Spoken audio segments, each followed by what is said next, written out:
Aucun visiteur, aucun étranger qui entre chez toi ne dépasse ton enfant. Aucun membre de ta famille ne dépasse ton enfant. Je répète, ça veut dire que si tu reçois un étranger chez toi ou un visiteur et que ton enfant pleure, ton enfant a la priorité. Maintenant, il y a deux cas de figure. Si c'est un visiteur, ça veut dire qu'il t'a annoncé de sa visite. Tu as dit à ton enfant, on va recevoir telle personne à la maison. Bébé, pardon, sois sage. Maintenant, si l'enfant dérange dans sa présence, tu rappelles à l'enfant, je t'avais dit qu'il venait. S'il te plaît, sois brave. C'est comme ça qu'on parle à l'enfant. On ne frappe pas l'enfant, on ne punit pas l'enfant parce que devant les visiteurs, parce que non. C'est ce que nous faisons parents, c'est pas bien. Vous frustrez l'enfant. Pourquoi l'enfant ne peut pas être à l'aise dans sa propre maison? Si vous amenez l'enfant chez quelqu'un et l'enfant indispose là-bas, vous pouvez vous sentir gêné. Mais tant qu'il est dans sa maison, il a la priorité sur tous les plans. Même si vous l'amenez chez quelqu'un, il a toujours la priorité. Votre enfant a la priorité à tout niveau. Maintenant, il y a ces étrangers, ces visiteurs qui viennent sans prévenir.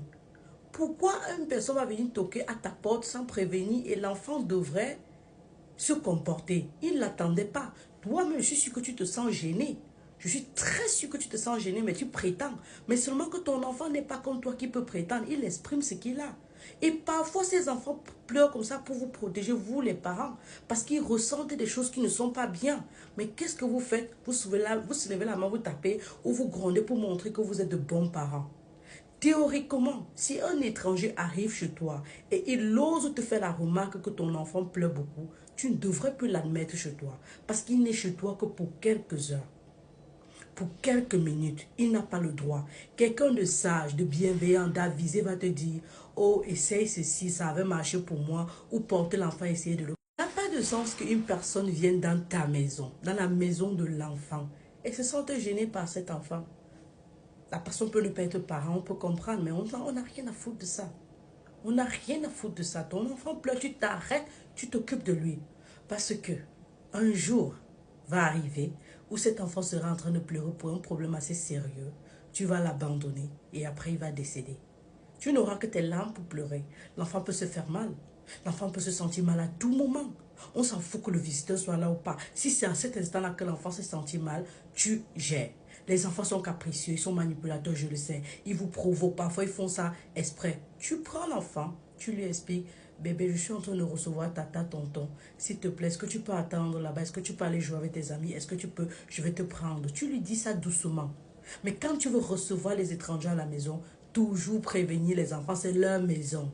Ils doivent le savoir. Mais je répète, parfois ces enfants pleurent pour vous sauver la vie.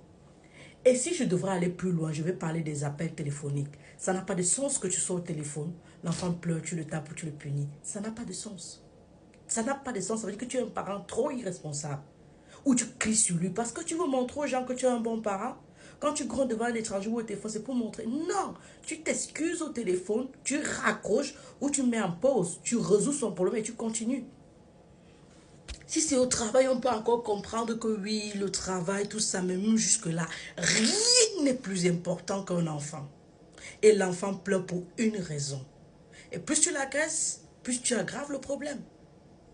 Donc mieux tu le consoles, mieux tu l'adoucis ou tu le portes simplement. Le téléphone n'est pas plus important, tu raccroches simplement. C'est tout. Cheers.